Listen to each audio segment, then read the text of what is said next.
사랑하는 비전교회 성도 여러분 반갑습니다. 양지연 목사입니다. 바나바 행전 우리가 은혜 가운데 함께 나누고 있습니다. 오늘은 세계 비전의 두 번째 시간, 이스라엘을 부르신 하나님의 목적이 어디에 있는지, 하나님이 어떤 백성을 또 부르시고 사용하시는지에 대해서 우리가 함께 은혜를 나누려고 합니다. 우리가 세계 비전을 공부하는 이유가 무엇이었냐면 바로 우리가 처음에 배웠던 여주동행, 주님과 동행하는 삶을 살기 위해서는 반드시 내가 생각하는 나의 가치, 세상의 기준보다 하나님의 가치, 하나님의 기준, 하나님이 원하시는 뜻에 우리의 마음이 더 가 있어야 된다는 것이죠. 내가 생각하는 것보다 하나님의 뜻에 우리의 마음을 맞춰서 살아야 우리가 여주동행이라는 것을 할 수가 있습니다. 이 땅에서 돈을 벌고 잘 살고 건강하게 사는 것보다 하나님의 뜻을 이루기 위하여 오늘 우리의 모든 삶에서 주님께 영광을 돌리는 삶이 되기 위해 오늘 우리의 마음이 변화되어야 되는 거죠. 이게 여주동행인데 그 여주동행을 하기 위해서 오늘 우리의 마음이 얼마나 하나님의 뜻, 하나님의 마음에 가까이 있는지 점검하는 시간이 될 수 있을 것입니다.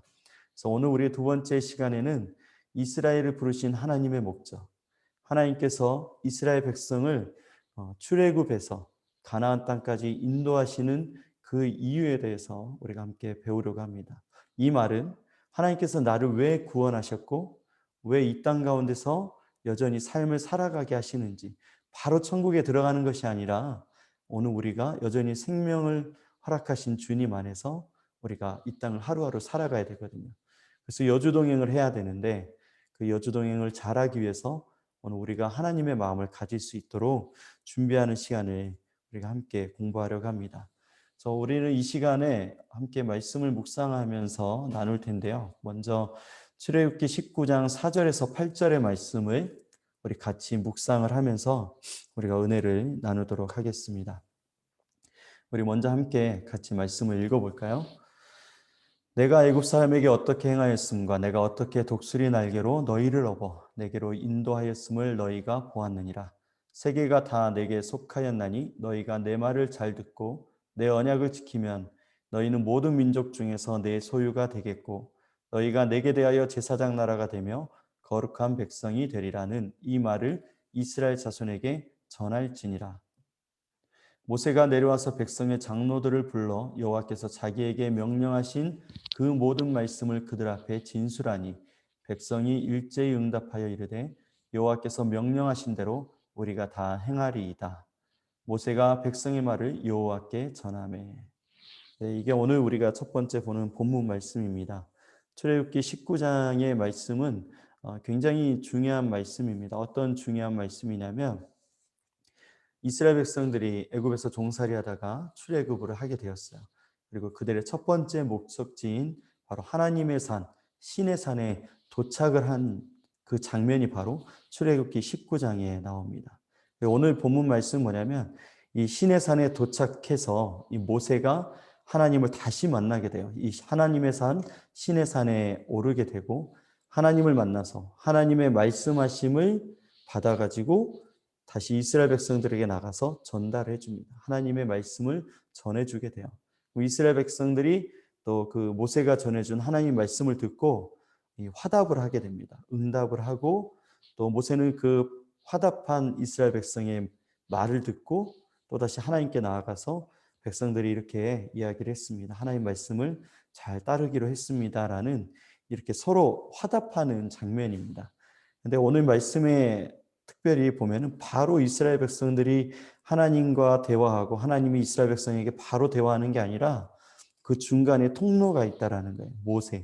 모세가 하나님의 말씀을 이스라엘 백성에게 전하고 이스라엘 백성도 모세를 통하여서 하나님께 전달하는 오늘 그러한 장면을 우리가 볼 수 있습니다. 그래서 우리 이 말씀을 통해서 하나님께서 이스라엘 백성들을 부르셨고 또 부르신 가운데 모세의 역할이 반드시 있었잖아요. 모세를 먼저 불러서 그리고 이스라엘 백성들을 구원해내는 그 역사의 모습을 우리가 함께 볼 수 있습니다. 자, 그러면 오늘 하나님께서 이스라엘 백성들에게 나아가실 때에 먼저 하나님이 이 언약을 맺는 이 장면이 나오는데 언약을 맺기 이전에 하나님께서 먼저 행하신 것이 있다라는 것을 우리가 알 수 있습니다. 하나님이 이스라엘 백성에게 먼저 행하신 것이 무엇일까요? 바로 이 언약의 기초를 세웠다라는 거예요. 이 언약의 기초라는 것은 무엇이냐면 바로 이 하나님과 약속을 하기 이전에 하나님이 행하신 일들이 있다라는 거예요. 하나님이 먼저 행하신 일이 있기 때문에 이스라엘 백성과 하나님과의 언약이 세워지게 되었다. 이게 언약의 기초라는 말이거든요. 우리 한번 말씀을 통해서 볼게요. 출애굽기 19장 4절의 말씀. 내가 애굽 사람에게 어떻게 행하였음과 내가 어떻게 독수리 날개로 너희를 업어 내게로 인도하였음을 너희가 보았느니라. 오늘 이렇게 이야기를 하고 있어요. 이 이야기는 무엇일까? 하나님과 이스라엘 백성들 사이에 하나님이 먼저 애굽 사람에게서 무엇을 행하였죠? 구원해 내셨다라는 거예요. 이스라엘 백성이 그 종살이의 삶에서 구원해 내서 자유하게 하셨다라는 것이죠. 그러니까 하나님께서 이스라엘 백성들을 구원하여서 건져내셨다라는 말씀이 오늘 나와 있습니다. 하나님이 하신 일은 무엇이냐면 결국은 이스라엘 백성을 구원하셨다라는 거예요. 그 종살이하던 삶에서 구원해 내셨죠. 그리고 10가지 재앙을 통하여서 그들이 구원받게 돼요. 그 마지막 날 10번째 재앙을 그 죽음, 장자의 죽음의 재앙을 줄 때 그 어린 양을 잡아서 먹는 사건이 나옵니다. 그 죽음 가운데서 어린 양의 피를 바른 그 집은 구원받게 되잖아요. 죽음이 그 집을 지나가게 되고 그 안에 있는 사람들은 살아나게 돼요. 이게 바로 이제 첫 번째 유월절 사건이잖아요. 이게 어린 양이 대신 죽고 이스라엘 백성이 구원한다, 살게 된다라는 그 구원의 사건을 이야기를 합니다. 또 이스라엘 백성들이 홍해를 건너게 되잖아요. 홍해 앞에서 건널 수 없는 그 상황에 홍해를 가르시고 건너게 하시는 이 사건 또한 무엇을 얘기해요? 하나님께서 구원하셨다라는 것을 이야기합니다. 그러니까 애굽 사람에게 어떻게 행했어요? 하나님의 그 10가지 재앙, 그 하나님의 역사를 통하여서 애굽 사람이 하나님의 백성, 하나님이 위대하심을 볼 수 있게 되고 또 독수리 날개로 너희를 업어내기로 인도하였다라는 그 이스라엘 백성을 향한 구원하심을 보게 됩니다. 그러니까 하나님이 우리에게 이렇게 얘기합니다. 내가 먼저 행하였다. 내가 먼저 너희를 향한 구원을 행하였다라고 얘기를 하고 있고요. 내가 먼저 너희를 업어서 너희들을 안아서 인도해냈다라는 것을 이야기를 하고 있습니다. 그러니까 너의 언약의 대상이 바로 나 여호와다라는 것을 얘기하는 것이죠. 그러니까 이스라엘이 본 하나님이 어떤 하나님이냐면 전능하신 하나님인 거죠. 모든 신들 위에 가장 높으신 하나님이라는 것을 드러내셨습니다. 결국엔 이스라엘을 구원하시는 하나님, 나를 구원하신 하나님을 이스라엘이 보게 된 거예요. 그러니까 구원의 은혜 위에 그 다음에 따라오는 게 뭐냐면 이 언약이라는 것입니다. 이게 바로 언약의 기초예요. 언약의 깊은 그 뿌리가 어떤 것이냐면 하나님의 구원하심으로 출발을 하였고 그리고 그 위에 구원받은 이스라엘 백성들과 하나님과의 관계가 세워지는 것이 바로 언약이다라는 것을 이야기하십니다. 그러니까 구원하시고 언약을 베푸시는 하나님을 우리가 함께 오늘 말씀을 통해서 볼 수가 있어요. 그 다음에 이제 언약의 내용에 대해서 나오는 거죠.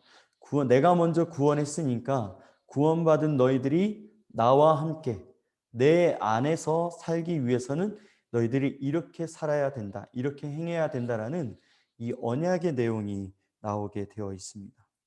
그 언약의 내용이 무엇인지 우리 한번 같이 볼게요. 자, 출애굽기 19장 5절에서 6절의 말씀 보면은 세계가 다 내게 속하였나니 너희가 내 말을 잘 듣고 내 언약을 지키면 너희는 모든 민족 중에서 내 소유가 되겠고 너희가 내게 대하여 제사장 나라가 되며 거룩한 백성이 되리라. 너는 이 말을 이스라엘 자손에게 전할지니라. 자, 오늘 보니까 이 언약을 세우는데 먼저 우선적으로 해야 될 게 뭐냐면 내 말을 잘 듣고 언약을 지켜야 된다라는 거예요. 하나님과의 관계가 이루어지기 위해서는 하나님의 말씀을 잘 듣고 그 언약을 지켜야 된다는 거죠. 오늘 하나님과의 언약을 지키기 위해서는 우선적으로 하나님의 말씀을 잘 듣는 일이 이루어져야 된다라고 이야기를 하고 있어요. 잘 듣는 것이 무엇이죠? 우리가 여주동에서 배웠던 이 말씀 묵상의 중요성을 오늘 우리에게 알려주고 있어요. 하나님 말씀을 잘 지키려면 하나님의 말씀을 잘 알아야 되겠죠. 그러니까 하나님의 말씀을 듣는 자리, 하나님의 말씀을 묵상하는 자리가 얼마나 우리에게 중요한지가 나와요. 이 언약의 내용이 무엇이냐면 너희가 이렇게 내 말을 잘 듣고 언약을 지키면 내 소유가 된다라고 얘기를 하고 있어요. 첫 번째는 하나님의 소유가 된다. 내 소유가 되겠고, 두 번째는 뭐예요? 제사장 나라가 되고, 세 번째 거룩한 백성이 되리라.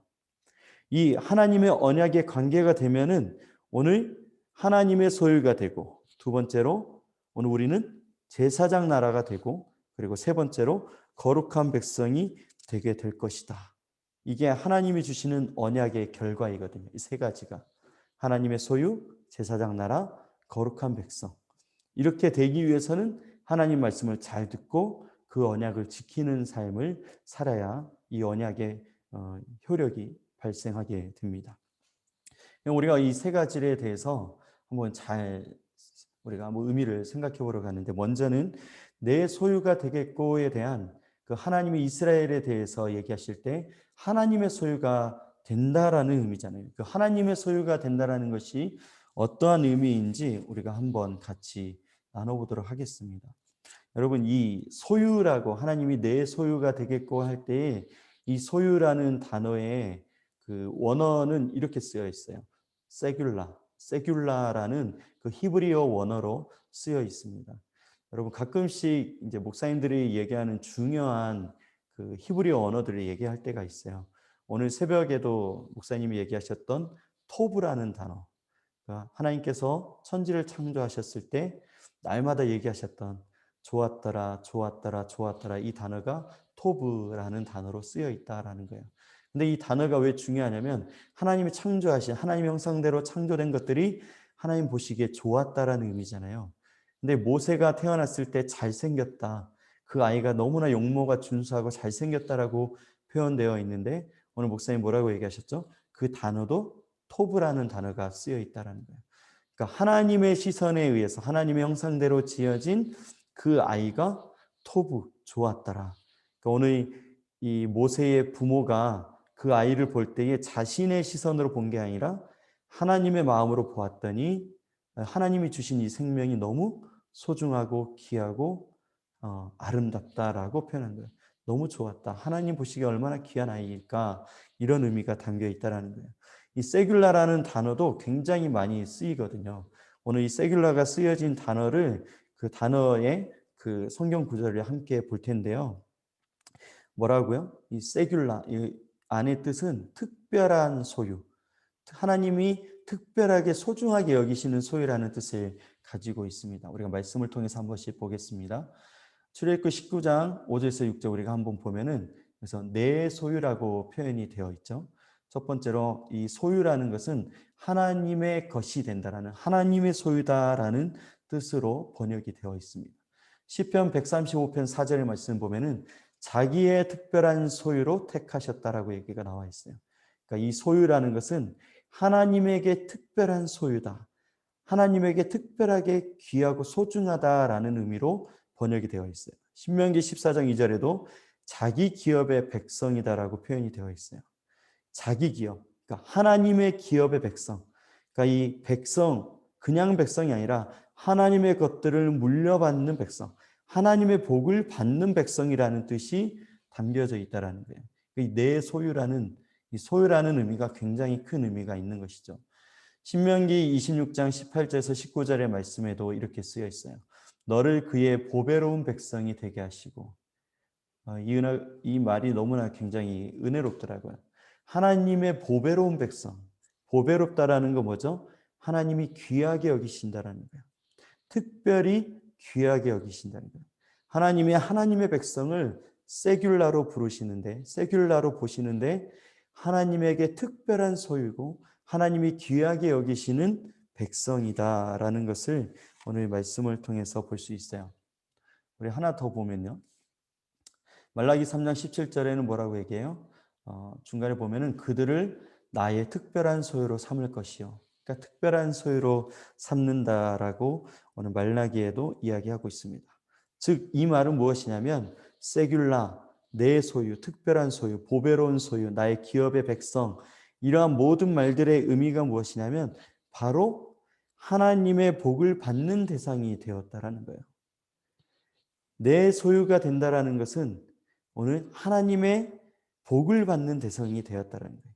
오늘 이스라엘 백성을 애굽에서 구원해내서 이 하나님의 산까지 인도하신 이유가 무엇이냐면 오늘 이스라엘 백성을 하나님의 복을 받는 대상으로 세웠다라는 거예요. 이제 너희들을 특별히 나의 사랑, 나의 복을 전하는, 내가 사랑하는 대상으로 세우겠다라는 것이죠. 이게 오늘 저와 여러분에게 하시는 말씀이에요. 오늘 저와 여러분을 내가 특별히 사랑하여 부른 존재, 이제 너에게 복을 주기 위하여서 내 소유로 삼았다라고 오늘 우리에게 이야기를 하고 계시는 것입니다.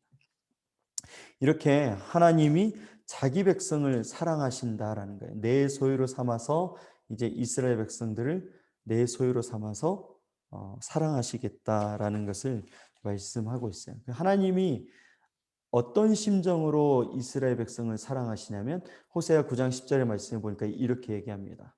내가 이스라엘을 만나기를 광야에서 포도를 만남같이 하였으며, 여러분 광야에서 포도를 만난 것 같다라는 의미가 무엇이죠?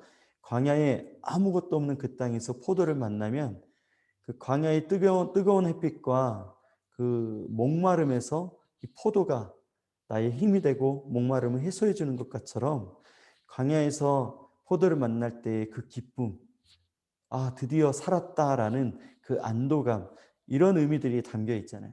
두 번째는 너희 조상들을 보기를 무화과 나무에서 처음 맺힌 첫 열매를 봄같이 하였거늘.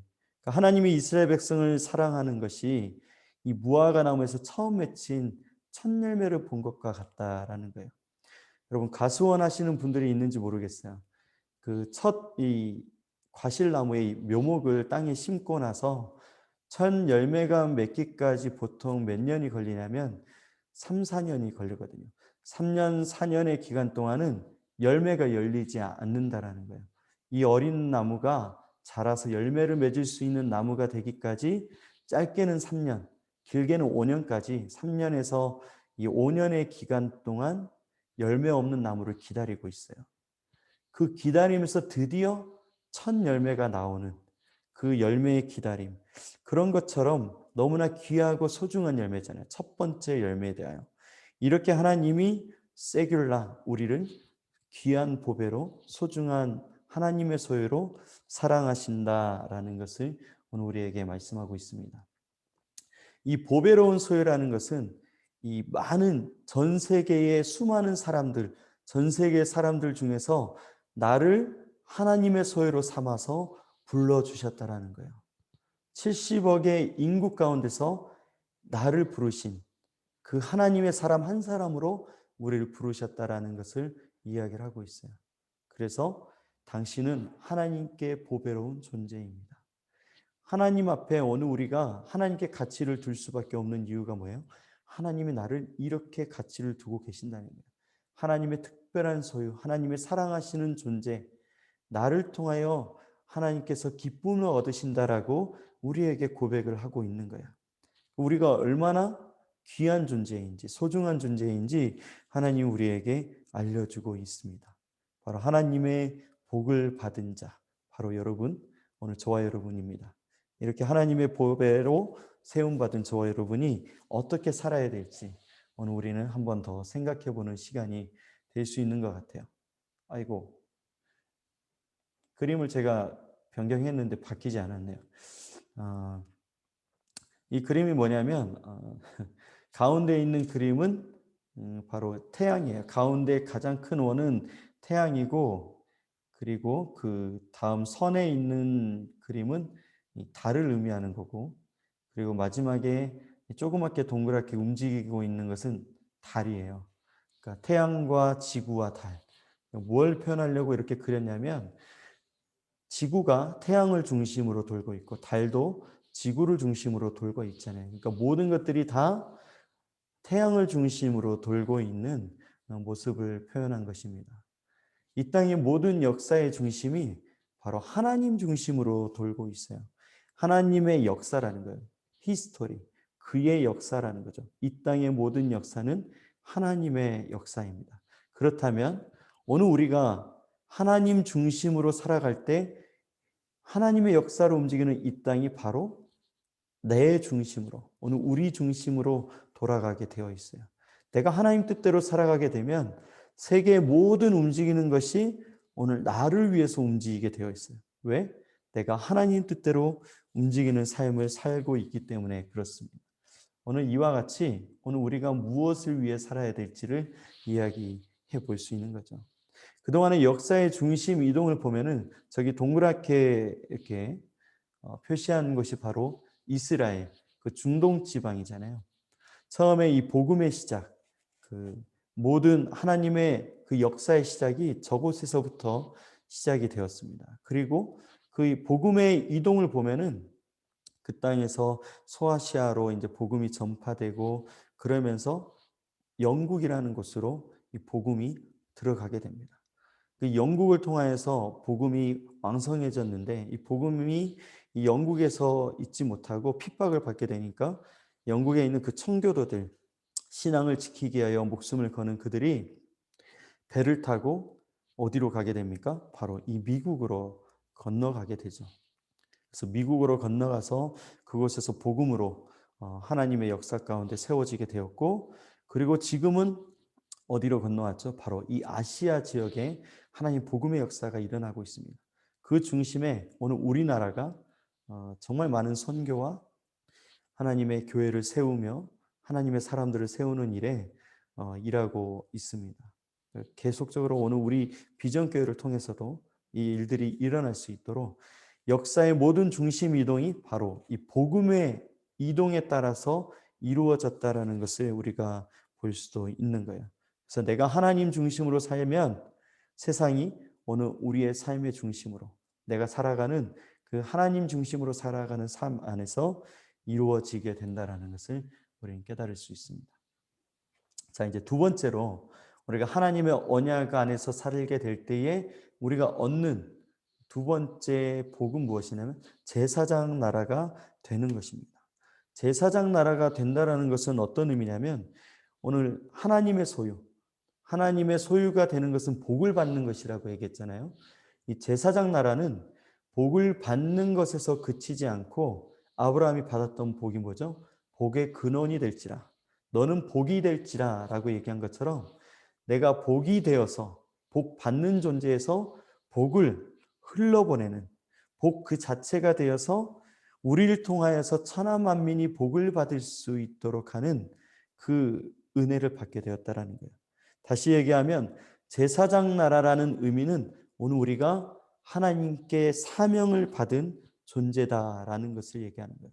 단순히 복을 받는 존재가 아니라 복받은 우리에게 하나님의 사명이 있다라는 거예요. 제사장 나라가 되는 사명이 있다라는 것이죠. 그러면 이 제사장 나라가 어떤 사명이 있는 것인지 그 사명을 우리가 알아야 되겠죠. 자, 출애굽기 19장 5절에서 6절 말씀 보면은 제사장 나라가 되는 거. 이 제사장 나라가 될 때에 그 우리가 어떤 사명이 있는지를 보면 민수기 15장 25절 말씀 보니까 제사장이 이스라엘 자손의 온 회중을 위하여 속죄하면 그들이 사함을 받으리니 이는 그가 부지 중에 범죄함이며 또 부지 중에 범죄함으로 말미암아 헌물 곧 화제와 속죄제를 여호와께 드렸습니다. 오늘 말씀이 이렇게 쓰여 있습니다. 여러분 어떤 사명이 있냐면 백성들을 위하여 속죄하는 사명이 제사장에게 있다라는 거예요. 오늘 우리가 하나님 앞에 부름받은 이유, 하나님 구원받은 이유, 복이 되는 존재가 될 뿐만이 아니라 오늘 우리가 복이 되었으니까 오늘 우리가 복된 존재로서 이제 이스라엘 모든 자손을 회중들을 위해서 속죄하는 자의 사명이 있다라는 거예요. 온 회중을 위하여서 속죄제를 여호와께 드리는 앞장서서 주님 앞에 나가는 그 통로의 역할을 하게 되는 거예요. 오늘 우리 함께 말씀을 읽었던 본문에서도 보면은 모세가 하나님과 이스라엘을 이어주는 그 통로의 역할을 했던 것처럼 오늘 저와 여러분의 사명이 이렇게 하나님 앞에 나아갈 수 있도록 하는 이 제사장의 사명이 저와 여러분에게 있다라는 거예요. 그 제사장의 사명이 뭐예요? 이 속죄제를 드리는 거. 하나님께 나아갈 수 있도록 백성들을 위하여 속죄하는 자의 사명이 있습니다. 두 번째 사명은 뭐가 있냐면 이 제사장의 사명을 보면 여호와의 이름으로 축복하게 하신 자라. 그러니까 축복하는 사명이 있어요. 축복하는 자의 사명뿐만이 아니라 모든 소송과 모든 투쟁이 그들의 말대로 판결될 것이니라. 그러니까 잘못된 모든 부분을 판결할 수 있다는 거예요. 이건 무엇이냐면 하나님 말씀 앞에서 공의를 세우는 자라는 거예요. 축복하는 것, 이 사랑하는 하나님의 축복을 주는 자일 뿐만이 아니라 하나님 말씀 안에서 공의를 세워가는 자가 바로 오늘 요 제사장 나라의 사명이다라는 것을 오늘 우리에게 이야기를 하고 있습니다. 그 축복이 무엇인가 보니까 24절부터 26절에 이렇게 나와 있어요. 여호와는 내게 복을 주시고 너를 지키시기를 원하며 여호와는 그의 얼굴을 내게 비추사 은혜 베푸시기를 원하며 여호와는 그 얼굴을 내게로 향하여 드사 평강 주시기를 원하노라 할지니라 하라. 이게 바로 제사장의 축복의 내용이었어요. 복을 주시는 이 축복, 하나님의 복으로 너를 지키고 또 하나님 은혜가 너희에게 있기를 원하고 하나님의 평강이 너희에게 있기를 원한다라는 이 제사장의 축복이 오늘 저와 여러분에게 있다라는 거예요. 그러니까 만나는 모든 사람들에게 우리가 무엇을 해야 돼요? 이 축복을 빌어주는 자가 돼야 된다라는 것을 오늘 우리에게 알려주고 있습니다. 자, 그 다음 말씀 보면은 여호수아 3장 6절에 여호수아가 또 제사장들에게 말하여 이르되 언약궤를 메고 백성에 앞서 건너라 하매 곧 언약궤를 메고 백성에 앞서 나아가니라.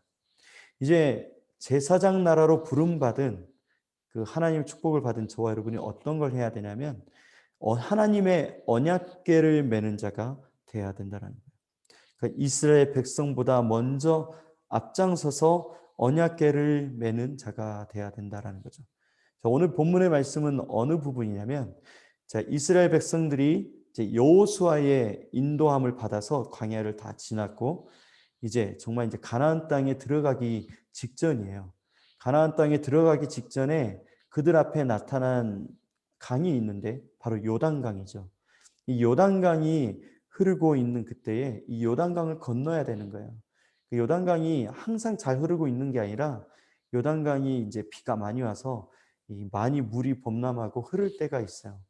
이때 이제 건너가려고 하니까 그냥 건널 수 있는 게 아니라 이 물이 없어야 건널 수가 있는 거예요. 이스라엘 모든 백성들이 건너려고 할 때에 우리가 홍해 사건을 한번 기억해 볼 수 있어요. 처음에는 홍해는 어땠어요? 홍해가 갈라지고 이스라엘 백성이 건넜어요. 근데 두 번째 이 물 앞에서의 시험은 어떤 시험이냐면 처음에는 하나님께서 역사를 일으키시고 지나가게 하시는 그 구원의 모든 역사를 완전하게 행하셨다면 오늘 우리의 삶에서 믿음은 어떤 것이냐면 똑같이 강이 흐르고 있을 때 먼저 믿음으로 그 강에 들어가는 거예요. 언약궤를 메고 있다는 건 뭐예요? 하나님의 이름으로 나아가는 거예요. 믿음으로 나아가는 거죠. 내가 이 강에 들어갈 때에 하나님께서 역사하실 거다라는 믿음을 가지고 언약궤를 메고 나아가는 거예요. 근데 이 일을 누가 한다고요? 바로 제사장들이 하는 거예요. 제사장, 하나님의 소유가 된 백성, 하나님을 믿는 자, 하나님 말씀을 잘 듣고 지키며 살아가면서 그 하나님의 역사를 경험한 자, 그가 먼저 들어가는 거예요. 물에 들어갈 때 물이 갈라지지 않아요. 한 발짝 집어넣었다고 갈라지는 게 아니라 가장 깊은 중앙까지 이제 물이 거의 이제 가슴을 넘어가고 어깨까지 차오르는 그때까지 들어가서 이 언약궤를 메고 있는 그때에 드디어 물이 멈추게 되는 역사를 보게 됩니다. 처음에는 하나님이 하시는 그 역사를 보고 지나가게 되었어요. 우리의 구원은 모든 것 다 하나님 은혜로 되어진 거죠. 두 번째, 우리의 삶에서 만나는 불가능한 모든 문제, 어려운 문제, 힘든 문제 앞에서 우리는 제사장 나라의 사명으로 믿음으로 그 일을 행하는 거예요. 입술로 우리의 믿음을 고백하고 또 우리의 말씀을 붙들고 행할 때에 역사가 일어나는 거예요. 갑자기 처음부터 하시지 않고 이 요단강의 역사를 기억해야 돼요.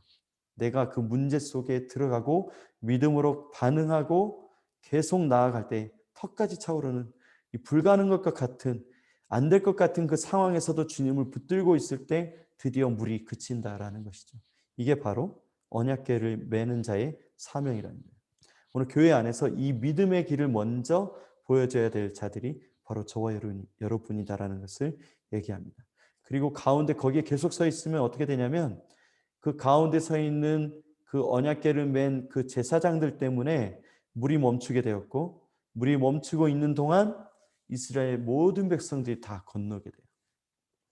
모두가 다 건넌 뒤에 그 다음에 언약궤를 맨 제사장이 뒤를 따라서 그 다시 가나안 땅으로 올라가게 됩니다. 그리고 나면 다시 물이 흐르게 되는 이 일이 일어나게 되는 거죠. 그러니까 오늘 우리가 제사장의 사명이 있다라는 것을 오늘 저와 여러분에게 알려주고 있어요. 이 제사장의 사명은 이 누구를 위한 제사장이냐면 바로 하나님의 백성들, 하나님이 맡기신 이스라엘 백성들을 위한 사명이라는 거예요. 오늘 언약궤를 메고 요단강에 들어간 이유가 무엇이냐면 그 함께하는 그 200만 명의 이스라엘 백성들을 위한 제사장의 사명이었어요. 제사장은 그 문제 속으로 들어가야 됐고 그 고통 가운데 들어가야 됐고 그 아픔 가운데 먼저 나가야 돼요. 그 연약한 이스라엘 백성들, 믿음이 없는 이스라엘 백성들이 하나님의 역사를 경험하고 하나님의 백성들로 세워지게 되는 것이죠. 여러분, 오늘 나의 삶은 나에게 맡겨진 사람들이 있다라는 것을 기억해야 돼요. 나의 신앙은 나로만 끝나는 것이 아니라 나의 가족들이 있는 반면에 이 땅에 살아가는 이웃들과 이 나라와 그리고 우리가 있는 우리 교회 안에 모든 식구들이 나에게 있다라는 거예요. 제사장의 옷에 보면은 그들의 이름을 그 두 어깨에 메워서 기념이 될지며 라고 써 있어요. 이 두 어깨에 이스라엘을 상징하는 12개의 보석이 박혀 있어요. 이스라엘의 12지파가 다 누구의 어깨에 있다고요? 오늘 이 제사장에게 있다라는 거예요. 그러니까 오늘 나에게 맡기신 내가 만나는 모든 사람들은 다 하나님이 나에게 맡기신 사람이에요. 나에게 맡기신 사람들이라는 것은 나에게 좋은 사람도 있지만 나를 힘들게 하는 사람도 있고 나의 적도 있고 수많은 다양한 사람들이 있잖아요. 근데 그 모든 사람이 내 어깨에 메어진 사람들이다라는 것을 우리가 기억하고 그들을 위하여 중보하는 그 역할이 저와 여러분에게 필요하다라고 이야기를 하고 있습니다. 출애굽기 28장 29절 말씀 보면은 아론의 그 가슴에 그 흉배, 이 가슴판에도 이스라엘의 아들들의 이름이 기록된 그 흉패가 달려 있다라는 거예요. 이스라엘의 12지파가 다 여기에 있다라는 거예요. 여호와 앞에 영원한 기념을 삼을 것이니라. 그러니까 이 아론에게 제사장에게 맡겨진 지파 민족들이 있다라는 거예요. 오늘 우리는 먼저 구원받은 이유, 먼저 복이 된 이유, 하나님의 소유가 된 이유는 하나님이 바라보고 있는 그 저 죽어가는 영혼, 소외된 영혼, 아파하고 있는 울고 있는 그 모든 영혼에 오늘 우리도 함께 바라보고 나아갈 그 사명이 우리에게 있다라는 것을 오늘 우리 말씀은 이야기를 하고 있습니다. 자, 제사장 나라가 되는 것을 한번 봅시다. 오늘 맨 아래쪽 열방이에요. 열방 가운데 하나님이 우리를 택하여서 제사장 나라로 세워 주셨습니다. 우리가 하나님 앞에 나아갈 때에 이 모든 열방이 하나님께로 나아갈 수 있는 이제 이 중보자가 되었다라는 거예요. 속죄제를 드리는 제사장이 되었다라는 것이죠. 근데 우리 모든 열방 가운데 우리를 제사장 나라로 세우셨는데 이 일을 먼저 예수님께서 하셨잖아요. 영원한 대제사장이 되어 주셔서 오늘 하나님의 그 구원의 모든 뜻을 다 이루어 주셨습니다. 이미 다 이루어 주셨어요. 이제 이 땅에 남겨 있는 오늘 저와 여러분 하나님 세우신 교회들에게 이 구원의 뜻, 하나님의 구원의 뜻을 맡겨 주셨다라는 거예요. 예수 그리스도가 그 모든 영원한 구원의 역사를 완성하셨고 이제 하나님 나라에 가서 우리를 위하여 그 땅을 예배해 놓고 계시잖아요. 그러면 이 땅에 있는 교회들이 그 예수님이 완성하신 그 사역을 이뤄 나가는 일들을 해야 돼요. 예배된 영혼들, 맡겨진 영혼들을 구원하기 위하여 오늘 우리는 제사장 나라로서 이 땅에 살아가야 됩니다. 사명을 가지고, 하나님의 사명을 가지고 살아가는 거예요. 두 가지인데 뭐죠? 바로 중보하는 일인데 사죄하는 것. 저들의 죄를 용서하여 주옵소서. 예수님 우리를 위하여 하셨던 것처럼 저들의 죄를 사하여 주옵소서. 그리고 주님 저들을 축복하여 주옵소서. 오늘 이 두 가지가 저희들에게 맡겨진 제사장 나라의 사명이라는 거예요. 우리가 하나님께 나아갈 뿐만이 아니라 우리를 통하여 하나님께로 나올 수 있도록 온 열방 가운데 나아가는 거예요. 그래서 저와 여러분은 열방을 위한 제사장이다라는 거예요. 온 열방의 모든 사람들, 이 땅의 모든 사람들을 위해 세워진 하나님의 제사장의 사명이 저와 여러분에게 있습니다. 할렐루야. 이것이 저와 여러분에게 주시는 이 언약 가운데, 하나님과의 언약 가운데 세워진 두 번째 은혜였습니다. 세 번째는 이제 거룩한 백성이 되어진다라고 얘기를 하고 있죠. 거룩한 백성.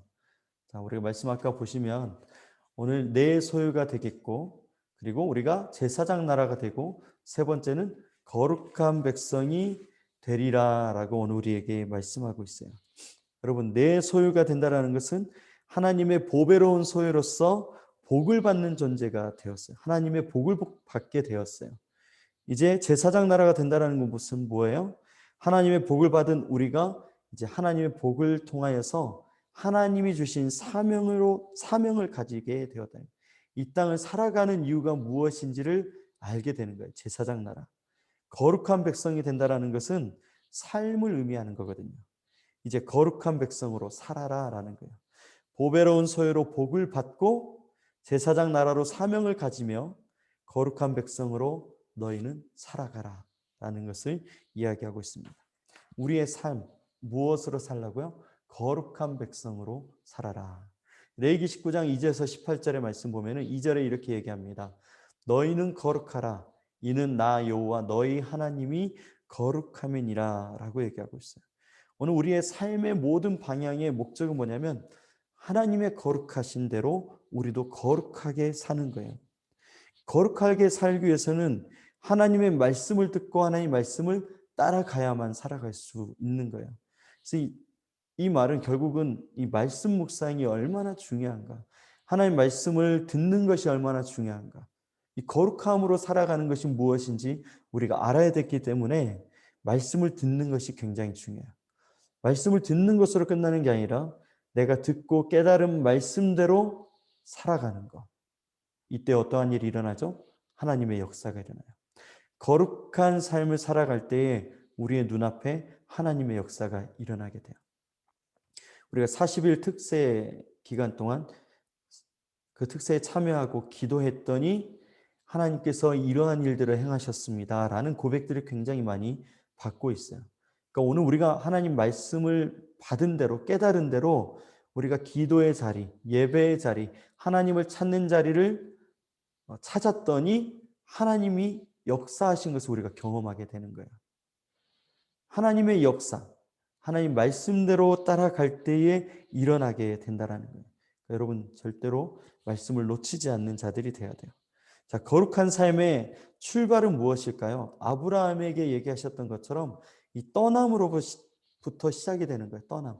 다시 얘기하면 세상으로부터 구별된 것으로 오늘 우리의 거룩한 삶이 시작이 된다라고 얘기할 수 있어요. 그러면 이 거룩한 삶은 무엇으로 완성이 될까요? 이 거룩한 삶은 하나님의 사랑, 우리가 사랑으로 실천할 때 이루어지게 된다라는 것을 우리가 알 수 있습니다. 레위기 19장 2절에서 18절 말씀 보면 10절의 말씀이 이렇게 나와요. 가난한 사람과 거류민을 위하여 버려두라. 나는 너희의 하나님 여호와이니라 라고 말씀하고 있습니다. 거룩한 백성들이 살아가는 모습, 그러니까 포도원의 모든 열매, 그리고 우리가 가끔 모든 곡식, 이런 걸 다 100% 거두어들여서 내 것으로 취하는 것이 아니라 다 따지 말고 남겨둬서 가난한 자들과 이 나그네들을 위해서 그들을 섬기기 위하여 남겨두라라는 것이죠. 곡식을 다 거둬들이지 말고 어느 정도 남겨둬서 가난한 자들이 먹을 수 있도록 도와라. 이게 바로 하나님의 백성, 거룩한 삶의 모습이다라는 것이죠. 사랑하는 것. 이게 바로 오늘 이 말씀에 나와 있습니다. 13절의 말씀, 레위기 19장 13절의 말씀이 이렇게 나와요. 너는 내 이웃을 억압하지 말라. 그러니까 이웃을 억압하지 말고 내 이웃 이익대로 착취하지 말고 정해진 것 정확하게 해주고 잘 섬겨주고 위해주라는 말씀이 나와 있습니다. 또 밑에 말씀 보면은 레위기 19장 18절에는 내 이웃을 사랑하기를 내 자신과 같이 사랑하라. 나는 여호와이니라. 그러니까 내 이웃 사랑하기를 내 자신과 같이 사랑하라. 나는 여호와이니라. 이 말씀을 보면은 내가 어떤 하나님인지를 오늘 우리에게 알려주고 계신 거예요. 나는 여호와이니라. 내가 너희들에게 먼저 무엇을 했지? 내가 이같이 행했잖아. 그러니까 우리에게 행하신 것이 무엇이었어요? 우리를 구원해 내신 것. 죽을 수밖에 없는 존재를 살려내신 것. 이게 바로 하나님이 우리에게 행하신 일들이었다는 거 우리가 기억합니다. 종의 자리에서 자유를 허락하셨고 건널 수 없는 그 홍해 앞에서 홍해를 가르시고 역사하셨습니다. 우리에게 생명을 주신 하나님, 전능하신 하나님의 모습을 보여줬어요. 그리고 나서 시내산에서 하나님이 뭐라고 얘기하시죠? 내가 너희를 부른 이유가 무엇이냐면 내 소유로 삼기 위해서다. 내 소유가 뭐였어요? 우리를 마음대로 사용하기 위한 소유가 아니라 오늘 우리를 사랑하기 위한 특별한 소유, 보배로운 소유, 내가 사랑하는 존재로 오늘 하나님이 우리를 부르셨다라고 이야기를 하고 있잖아요. 그러므로 너희도 나와 같이 이웃 사랑하기를 내 자신과 같이 사랑하라 라고 이야기를 하는 것입니다. 하나님이 먼저 나를 이렇게 사랑했으니 너희도 이 땅에서 사랑하며 사는 것이 마땅하다라는 것을 오늘 우리에게 알려주고 있습니다. 사랑하는 여러분, 오늘 우리는 모두 서로 사랑하고 우리에게 맡겨진 영혼들을 사랑할 수 있는 그 삶을 살아가는 저와 여러분이 되었으면 좋겠습니다. 자, 거룩한 백성이 되기까지의 과정을 보면 거룩한 백성이 되기 위하여 먼저 세상 가운데 있는 우리가 구별된 삶으로 시작이 되어진다고 얘기했어요. 출발이 돼요. 거룩한 백성은 세상 가운데서 구별되는 것으로 시작이 됩니다. 그 세상과 다르게 구별되는 삶의 모습은 무엇이냐면 첫 번째로 하나님을 사랑하는 거예요.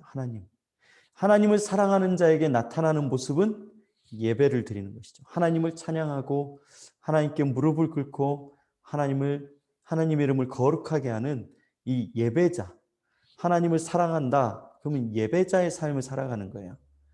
예배를 가장 귀하게 여기고 하나님을 찬양하기 위해 살아갑니다. 두 번째는 하나님이 우리를 사랑하는 것처럼 오늘 우리에게 맡기신 영혼들, 이웃을 사랑하는 거예요. 가난한 자들을 돌보고 연약한 자들을 이끌어주고 그리고 그들을 섬겨주고 억압하지 않는 그들의 이웃을 사랑하는 이것이 바로 거룩한 백성의 삶의 모습이라는 거예요. 여러분 우리가 거룩한 백성, 하나님과 같이 거룩하라, 너희는 거룩하라라고 말씀하셨을 때 우리는 거룩함에 대해서 생각할 때 10시간, 5시간 이상 막 이렇게 기도하고 신령한 것을 보고 방언을 말하고 예언하고 이 신비를 행하는 이런 모습들만 우리가 생각하는 경우가 많이 있는데 진정한 거룩이라는 것은 무엇이냐면 바로 하나님 사랑, 이웃 사랑이라는 거예요. 실천이라는 것이죠. 내 안에만 머물러 있는 것이 아니라 기도를 5시간 해서 그게 거룩한 사람이 아니라 기도한 만큼 말씀대로 행하는 거야. 내가 말씀을 많이 읽고 100독, 200독, 1000독을 할지라도 그 말씀대로 살지 않으면 거룩한 백성이 아니다라는 거예요. 내가 단 한 구절밖에 몰라요. 요한복음 3장 16절 말씀밖에 모르지만 그 말씀대로 오늘 이 땅에서 말씀에 순종하며 살아가는 것, 그것이 바로 거룩한 백성의 모습이다라는 것을 여러분 기억했으면 좋겠어요. 신령한 모습, 그 신비의 모습이 아니라 우리의 삶의 모습이 하나님의 거룩을 나타낸다라는 것을 기억하면 좋겠습니다. 자, 하나님의 백성은 하나님의 복을 받고 사명을 행하고 거룩하게 살아가는 것입니다.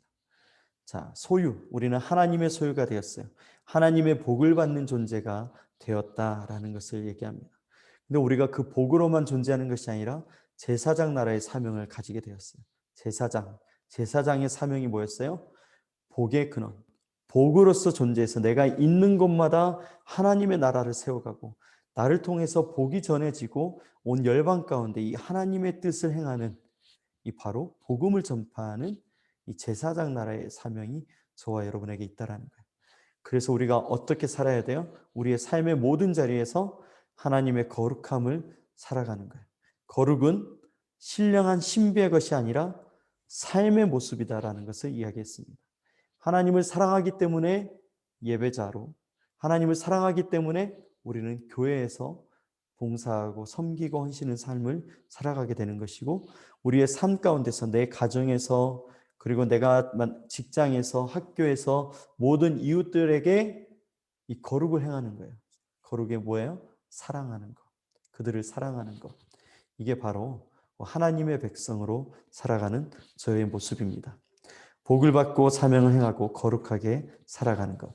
자, 이 모든 일에 무엇이 근거가 되냐면 오늘 하나님의 백성으로 살기 위해서 잘 듣고 잘 지키는 것, 이 두 가지를 여러분 기억하시면 좋겠어요. 오늘 세계 비전의 마지막 결론은 이것입니다. 하나님의 말씀을 잘 듣고 그 하나님의 말씀을 잘 지킬 때에 우리는 하나님의 언약 안에 축복을 받게 되는 거예요. 그 하나님 언약 안의 축복이 뭐였어요? 우리가 금방 봤던 것처럼 하나님의 소유가 되고, 그리고 하나님의 사명을 받게 되고, 제사장 나라의 사명을 받게 되고, 그리고 우리가 모든 삶에 하나님을 사랑하고 이웃을 사랑하는 그 삶이 이루어지게 될 것입니다. 사랑하는 여러분, 오늘 하나님이 우리를 부르신 목적에 대해서 여러분 잘 이해하셨나요? 하나님 우리를 부르신 목적은 우리를 사랑하시기 때문에 부르셨습니다. 그러므로 우리가 하나님을 사랑하는 사람으로 살아가야 된다라는 것을 오늘 우리는 깨달을 수 있었습니다. 우리 안에 비전, 내가 품는 비전은 아주 작아요. 근데 하나님 우리에게 주신 비전은 온 열방까지 되어 있습니다. 그리고 이 땅에서뿐만 아니라 영원한 비전이라는 거예요. 하나님을 알아가는 것, 하나님의 것으로 살아가는 것, 그리고 하나님의 뜻을 이뤄가는 그 영광스러운 삶이 오늘 저와 여러분에게 펼쳐져 있습니다. 이 놀라운 이 사명, 이 놀라운 삶을 우리가 함께 살아갈 수 있는 저와 여러분이 되었으면 좋겠습니다. 한 주간 여러분 여주동행하시고 이 세계 비전이 우리 안에서 불타올라서 더욱 주님을 사모하며 살아갈 수 있는 우리 귀한 믿음의 공동체 비전교회 성도 여러분 되시기를 주님의 이름으로 축복합니다. 그럼 다음 시간에 다시 만나도록 하겠습니다. 여러분 사랑하고 축복합니다.